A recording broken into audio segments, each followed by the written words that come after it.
রাত ৩টা। পুরনো স্কুল ভবনের ভেতর দিয়ে বাতাসে জানালার কাচ কাঁপছে।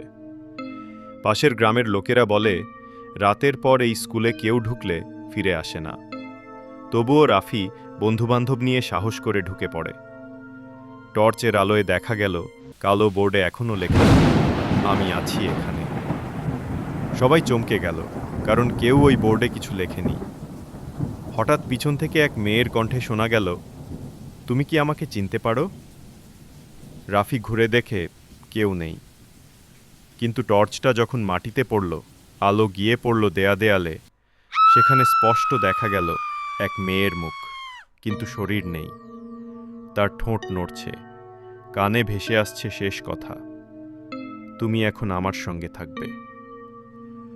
ভিডিও দেখার জন্য আপনাকে ধন্যবাদ। এই রকম ভূতের গল্প শুনতে আমার চ্যানেলটি সাবস্ক্রাইব করুন এবং একটি শেয়ার করুন।